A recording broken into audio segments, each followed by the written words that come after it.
November 6, 2024, I start. I go to a university which used to be a mental institution. The hospital shut around 40 years ago, after being in operation for over 120 years. Some of the poor souls who had been patients were tortured in the basement and lost their lives. Some of the old buildings which were built for the hospital are still standing, including the basement, which was used for torture.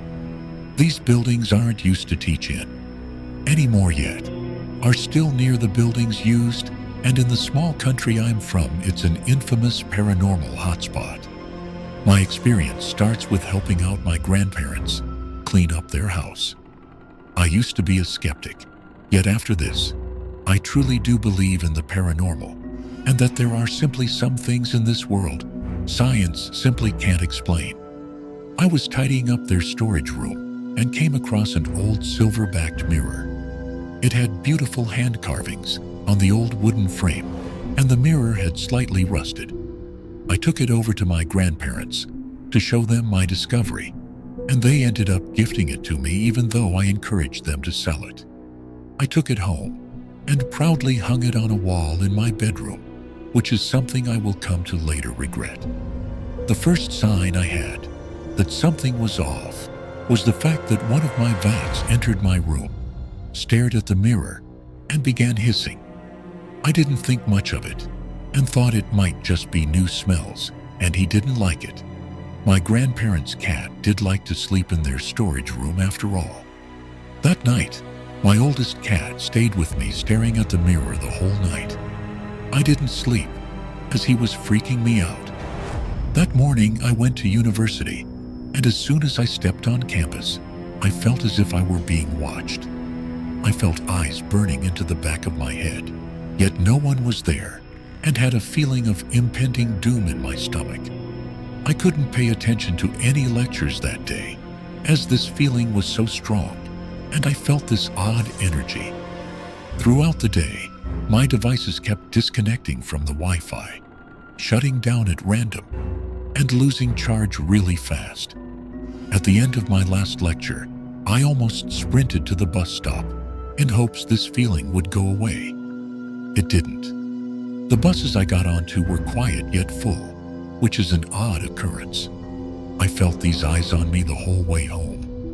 When I did get home, both my cats refused to go near me, and instead, hissing and sprinting off. They also didn't go near my room. I was terrified that night and didn't want to go to sleep yet. The tiredness from the night before got the best of me. I woke in the early hours of the morning to the old mirror falling off the wall. The power was out, and when I checked out my window, it was only my house.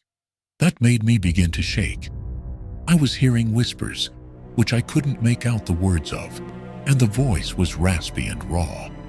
I tried to focus on my breathing, telling myself that it was my own imagination, yet the utter coldness of my room in the summer heat made me doubt it. It wasn't until the first light of the morning sun, the whispers stopped and the power went back on, and the cold disappeared. I had spent that whole night staring at where the mirror fell, yet when the light hit the area, it was still there, only with a shard of glass on the ground, too perfectly cut to be a coincidence. I wish that was when I took the mirror down and buried it in the earth to hopefully stop everything, but it wasn't. I was too scared to touch it. My cats avoided me that day as well. I didn't have any lectures and ended up sleeping on the couch.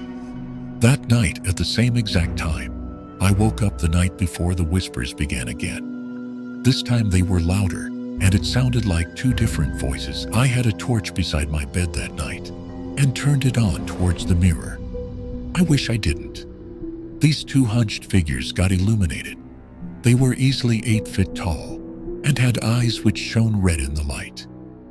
They were a dark shade of black, which didn't reflect the light, and turned their porcelain white faces towards me with creepy smiles, as if they had been cut into the faces.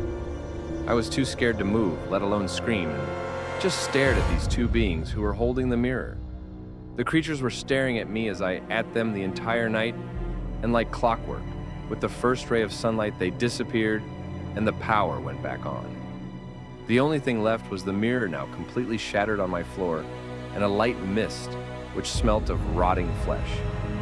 The later days, my cats began to get near me again, and I felt the weird energy was gone. I had picked up all the glass and buried it in a field near my house. I haven't experienced anything odd since yet. As this only happened a few months ago, I won't get my hopes up. I ended up talking to my grandparents about the mirror, and they mentioned how they purchased it from the old mental hospital, which I now go to for university, when it was closing down. I mentioned the mirror to one of my lecturers as well, and he looked scared and asked me to describe it to him. He showed me a picture and asked if the mirror looked like the one in that, and it was almost identical. The picture was from the basement, which was where the patients used to get tortured. Apparently, the hospital had 3 mirrors like it, which were handcrafted for the hospital when it opened in the 1800s, with only one not being sold. These mirrors stayed in the basement for the whole time they were operational, and the patients were forced to stare into them as they were being tortured. I don't know what those creatures were, but I knew they were attached to these mirrors. I hope to never experience anything remotely similar again, as I've got goosebumps just share this story. I don't know what the future will bring, if these things will return, and what this experience meant. Yet I hope this can provide a warning to all. Be careful about the products you buy, and always trust your gut.